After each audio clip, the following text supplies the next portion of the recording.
Hello students, I am Ajay Karmarkar. Before starting video, I would like to tell you something. Please sit with copy pen. If you find somewhere important, pause the video, note it and proceed on. If you find somewhere difficulty, then please write in comment box. I will definitely solve your problem. And along with, please like, share and subscribe my channel that can reach more and more students. Thank you once again. चलिए इस video में हम power in AC circuit के लिए से start करते हैं और देखते कहां तक पहुंचते हैं।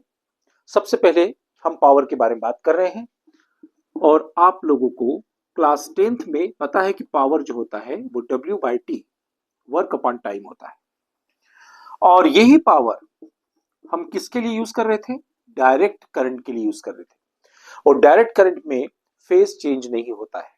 लेकिन अभी आपने देखे होंगे, अभी जो पिछले वीडियो देखे होंगे उसमें आपको पता है कि अल्टरनेटिंग करंट में हर बार पोलैरिटी चेंज होती है। पोलैरिटी चेंज होती है मतलब पॉजिटिव नेगेटिव इस प्रकार से चेंज होता है और साइन कर्व को फॉलो करता है करंट और पोटेंशियल दोनों। हाँ, ये बात जरूर है कि दोनों की पीक वैल्यू अलग है। किसी में करंट आगे चलता है, किसी में करंट पीछे चलता है, लेकिन यहां पर हम जो बात कर रहे हैं इंस्टेंटेनियस करंट और इंस्टेंटेनियस पोटेंशियल का प्रोडक्ट ही हम निकाल पाएंगे क्योंकि यहां पर वेरिएबल है, तो इसीलिए हम यहां पर एवरेज निकाल पाएंगे। तो एवरेज पावर निकालने के लिए आपको क्या करना होगा? ये इंस्टेंटेनियस V और I और यहां पर जो पोटेंशियल है V naught sine omega t और I equal to I naught sine omega t और यहां पर एक फेज डिफरेंस ले लेते हैं और इसको कितने भी तरीके से डेरिवेशन किया जा सकता है, या तो V equal to V naught sine omega t, I equal to I naught sine omega t, या V equal to V naught sine omega t यहां पर ये रख लेंगे, इसमें कर सकते हैं या इसको डिफरेंस ले सकते हैं। तो मतलब फेज डिफरेंस किसी भी तरीके से आप डेरिवेशन कर सकते हैं। मैं यहां पर सिर्फ ये वाली कंडीशन लेता हूं, बाकी आप कोई सा भी प्रैक्टिकल करके देखिएगा, किसी में फेज डिफरेंस लेके देखिएगा, किसी में फेज डिफरेंस नहीं लेके देखें तो भी आप डेरिवेशन कर पाएंगे। तो चलिए अब हम यहां पर बात करते हैं। तो पावर को, चूंकि वेरिएबल है, यहां पर करंट और पोटेंशियल दोनों ही वेरिएबल है और फेज के साथ में बदल रहे हैं, तो हम पावर को dw/dt लिख सकते हैं। और पावर के बारे में तो पता है, पावर होता है V इंटू आई। तो अब यहां पर इसी प्रकार से dw/dt और V की जगह हम क्या लिखेंगे? V naught sine omega t plus five. यहां पर V की जगह V naught sine omega t plus five लिखा है और in the place of I we have substitute I naught sine omega t. Is it okay? अब यहां पर क्या होगा?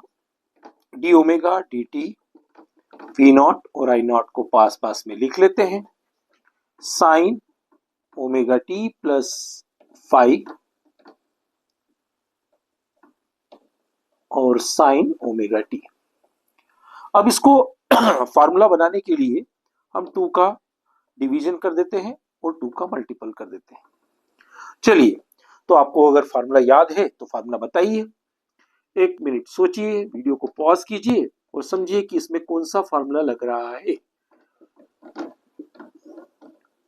बहुत सारे स्टूडेंट ये फार्मूला भूल जाते हैं। 2 साइन ए साइन बी का, तो देखिए कौन सा फार्मूला लगता है। तो इसमें फार्मूला लगेगा cos a minus B minus cos a plus B is equal to 2 sine A sine B. Side में चाहो तो नोट कर सकते हो अलग से, ये फार्मूला यहां लगेगा। तो यहां पर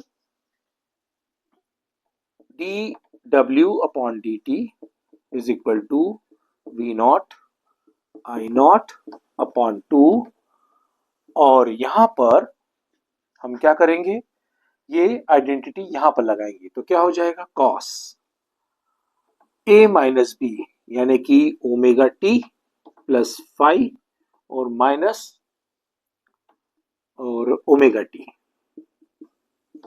ओके, और चलिए तो हम फिर फार्मूले का यूज करते हैं। dw/dt V naught I naught by 2 और 2 sine omega t plus five, sine five का जो फार्मूला है उस फार्मूले को ध्यान में रखते हैं। ओके, तो यहाँ क्या हो जाएगा, यहाँ हो जाएगा cos omega t plus five minus omega T minus cos omega t plus five plus omega T. Okay, और यहाँ का डी टी यहाँ आ जाएगा, तो ओमेगा टी कैंसल आउट हो गया, तो यहाँ डी डब्ल्यू equal to V naught I naught by two cos five d t cos omega t 2 times of omega t plus 5 और डी टी। दोनों तरफ इंटीग्रेशन कर देते हैं, ये दोनों तरफ इंटीग्रेशन कर दिया। ओके, तो यहां पर क्या हो जाएगा, डी डब्ल्यू का डब्ल्यू हो जाएगा, और ये कंप्लीट साइकिल के लिए हम बात कर रहे हैं, तो लिमिट क्या डालेंगे, लोअर लिमिट 0, और कंप्लीट साइकिल के लिए टी हो जाएगा V naught I naught by two. ध्यान रखिए कि हमारा इंटीग्रेशन टी के रिस्पेक्ट में, न कि फाई के रिस्पेक्ट में, तो कॉस फाई आपका क्या हो जाएगा, आपका एक कांस्टेंट टर्म या कोएफिशिएंट हो जाएगा, तो इसको हम बाहर ले लेंगे।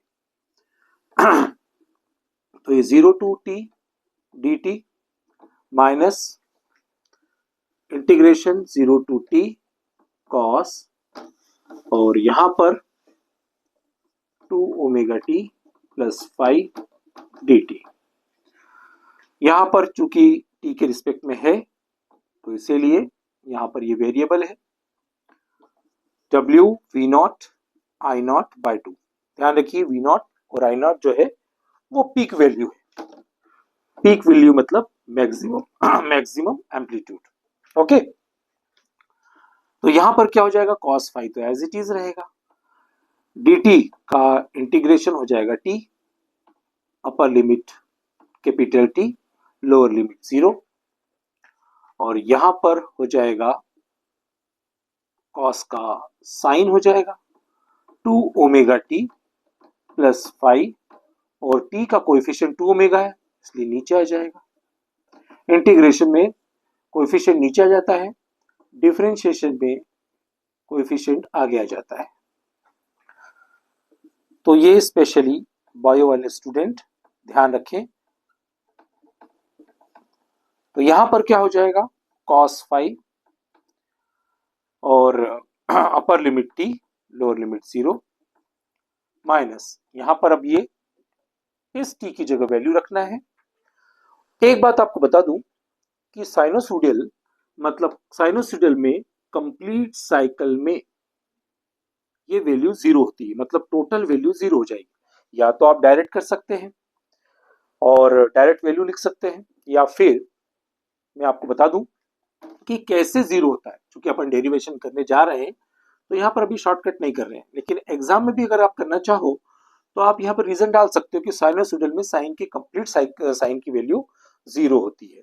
मैं आपको बता देता हूँ कि कैसे हो रही है।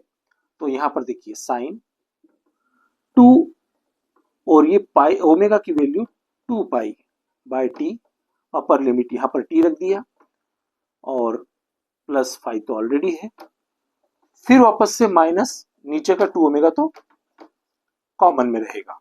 ठीक है, अब यहां पर 0 रखेंगे तो साइन 2 पाई बाय टी, और यहां पर हमने 0 रखा और प्लस 5। ठीक है, तो देखिए टी से टी कैंसिल हो गया। यहां पर फिर से लिखते थे equation V naught I naught by 2 cos 5, और यहां पर ये टी हो गया। अब देखिए 2 इंटू 2 पाई का मतलब होता है कंप्लीट एक सर्कल, फिर से दूसरा 2 बार 2 पाई, तो ये 4 पाई हो गया। ठीक है ना, 4 पाई, तो 4 पाई मतलब 0 प्लस 5, मतलब आपका फर्स्ट क्वाड्रेंट वापस आ गया, यानी ये वैल्यू हो गई आपकी साइन 5। ओके, ये वैल्यू साइन 5 हो गई। माइनस अब यहां पर ये पूरी वैल्यू 0 हो गई, 0 प्लस 5 वापस से आपका ये साइन 5 हो गया अपॉन 2 ओमेगा। तो देखिए कंप्लीट साइकिल के लिए साइन की वैल्यू 0 होती है, ये याद रख लीजिए।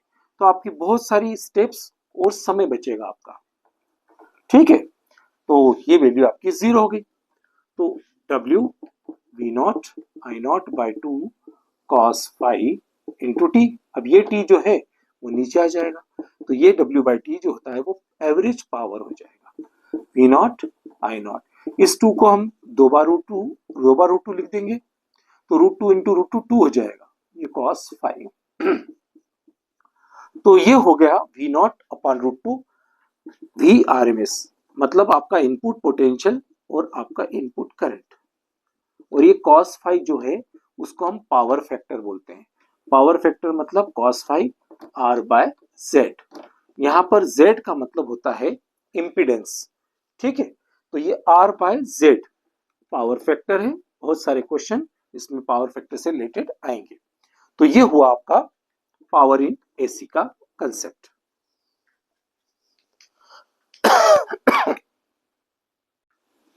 अब ध्यान रखिए कि जब हम पावर की बात करते हैं और इसमें अगर प्योर रेजिस्टेंस हो तब आपका वैल्यू क्या होगी, VRMS IRMS। और यहां पर जो आपका cos phi है वो आपका क्या हो जाएगा, जीरो। फेज डिफरेंस जीरो हो जाएगा, यानी कि VRMS IRMS और phi की वैल्यू जीरो है, मतलब cos जीरो, तो इसकी वैल्यू 1 हो जाएगी। अब यहां पर इसको हम क्या लिख सकते हैं, VRMS और I को भी VRMS अपॉन R, यानी कि V square RMS upon R जब रेजिस्टेंस का यूज हो रहा हो। अब हमने पिछले डेरिवेशंस में ये देख लिया था कि जो इंडक्टर पोटेंशियल होता है हमेशा करंट से 90 डिग्री आगे चलता है पोटेंशियल। तो उस केस में जिसमें प्योर इंडक्टर हो तो वहां पर आपका पावर क्या हो जाएगा, जीरो हो जाएगा। क्यों जीरो हो जाएगा, क्योंकि cos phi इन दोनों के बीच में 90 डिग्री का एंगल है।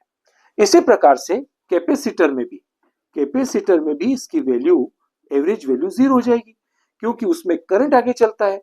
तो यहाँ पर cos 90 हो जाएगा और cos 90 जो होता है टोटल वैल्यू जीरो हो जाएगी। तो प्योर रेजिस्टेंस में ये वैल्यू होती है, प्योर इंडक्टेंस में भी पावर आपका जीरो हो जाता है और पावर कंजम्पशन कैपेसिटर में भी जीरो हो जाता है। चलिए अब हम क्या करते हैं, एनर्जी एसोसिएटेड विथ इंडक्टर। हम लोगों ने कैपेसिटर जब पढ़ा था तब हमने एक डेरिवेशन किया था, energy equal to 1/2 CV square. इसी प्रकार से यहां पर भी हमारा एक डेरिवेशन जो है वो इंडक्टर की वजह से होगा। तो देखिए जो पावर का हमने पिछले फॉर्मूले में देखा है कि P इक्वल टू dW/dt आएगा। dW/dt क्यों लिया जा रहा है, क्योंकि आपको बता दिया है कि यहाँ पर हम अल्टरनेटिंग करंट की बात कर रहे हैं और अल्टरनेटिंग करंट में पोलैरिटी हर बार चेंज हो जाती है फेज के साथ साथ। तो यहाँ पर जो पावर लिया जा रहा है ये work done against the EMF हमेशा अपोजिट डायरेक्शन में चलता है। इसीलिए जैसे पावर का फार्मूला V और I का होता है, इसी प्रकार से यहाँ पर भी हम माइनस ईएमएफ, यहाँ पर ईएमएफ ले रहे हैं और I dt। ओके, तो यहाँ माइनस का साइन ये है कि work done against this power. और ईएमएफ इंड्यूस्ड ईएमएफ के बारे में हमें पता है, EMF equal to minus L di/dt, ये ईएमएफ की वैल्यू है। तो dw is equal to minus EMF की वैल्यू सब्स्टिट्यूट करेंगे, माइनस एल di/dt और I और dt। अब ये dt से ये dt कैंसल आउट हो गया, ये माइनस माइनस क्या हो जाएगा, प्लस हो जाएगा। तो ये L I di। ओके, अब इसको हम क्या करते हैं, integration both the side. Integration of dw ये एनर्जी होती है, इसको हम U से डिनोटेट करते हैं। ये L और I की पावर 1+1, क्योंकि I के रिस्पेक्ट में I यहाँ वेरिएबल है, तो क्या हो जाएगा, x की power n dx equal to x की पावर n+1 अपॉन n+1। ये वाला फॉर्मूला हम यहाँ यूज करेंगे, तो क्या हो जाएगा 1+1। ओके, तो ये कितना हो जाएगा, L I² बाय 2। तो ये हो गया एनर्जी का फार्मूला। ओके, तो energy with inductance associated with inductor, then U equal to 1/2 Li square. Thank you for staying till the end of this video. Definitely, when you will become success, whole contribution goes to your hard work. But if my videos, my lectures, my questions will help in your success, I will consider myself lucky. Please like, share, and subscribe my channel that can reach more and more students. Thank you once again. Take care. Bye bye.